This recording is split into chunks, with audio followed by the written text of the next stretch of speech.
এবারে যে নির্বাচন এটা একটু ব্যতিক্রমী, কেননা আমাদের তফসিল ঘোষণার পরে প্রায় 40 দিন পরে আমরা এখন প্রচার প্রচারণা করতে পারবো আগামীকাল। এর আগে কিন্তু আপনি যেটা বললেন, আমরা কোনো প্রচার প্রচারণা আমরা যারা প্রার্থী এবং আমাদের সমর্থক কেউ করতে পারিনি,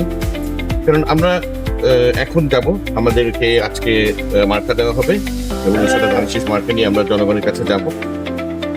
আপনি খেয়াল করেছেন বিএনপি কেন্দ্রীয়ভাবে আমরা 31 দফার সুনির্দিষ্ট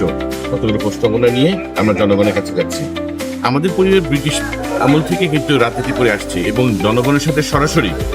আমরা কাঁধে কাঁধ মিলিয়ে কাপাসিয়াবাসীর সাথে কাজ করে গেছি। এটা জনগণের সুখে দুঃখে আমরা পাশে থেকেছি, উন্নয়ন কর্মকাণ্ডে পাশে থেকেছি এবং এখনো থাকবো এবং ভবিষ্যতেও থাকবো ইনশাআল্লাহ। আমি এটা দৃঢ়ভাবে বিশ্বাস করি বর্তমানে যে তত্ত্বাবধায়ক সরকার, সেই সাথে যে আমরা বিএনপি আছি, জনগণকে সাথে নিয়ে এই নির্বাচন সফলভাবে সম্পন্ন হবে এবং জনগণের রায় প্রতিফলিত হবে ইনশাআল্লাহ। কাপাসিয়াতে আমি সুনির্দিষ্ট 5টি বিষয়কে লক্ষ্য রেখে এগিয়ে যাচ্ছি এবং আমি কাজ করে যাব এবং সেখানে প্রথমেই হবে পরিবেশ বান্ধব কলকারখানা নির্মাণ, আপনার কর্মসংস্থানের ব্যবস্থা করা, আপনার এখানে যারা নাকি আমাদের যুবক আছে তাদেরকে যথাযথ প্রশিক্ষণের মাধ্যমে যদি বিদেশে জানানো যায়, মাদকমুক্ত কাপাসিয়া গড়ে তোলা, শিক্ষাঙ্গনের সন্ত্রাস মুক্ত করা, এই কয়টি বিষয়কে সামনে রেখে এগিয়ে যাব এবং এইটাতে আমি মনে করি যে একেবারে প্রান্তিক পর্যায়ে যারা জনগণ আছে তারাও উপকৃত হবে, সমগ্র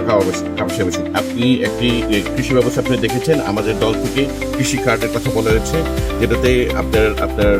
ন্যায্য মূল্যে সার কীটনাশক পাওয়া থেকে শুরু করে ন্যায্য মূল্যে কৃষি পণ্য বিক্রি করা আপনার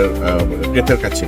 এবং বিপণন ব্যবস্থায় আপনার আধুনিকায়ন আনা, এই বিষয়ে আপনার সুনির্দিষ্ট প্রস্তাবনা আমাদের 31 দফা আছে, সেই অনুযায়ী ইনশাআল্লাহ আমরা কাজ করব।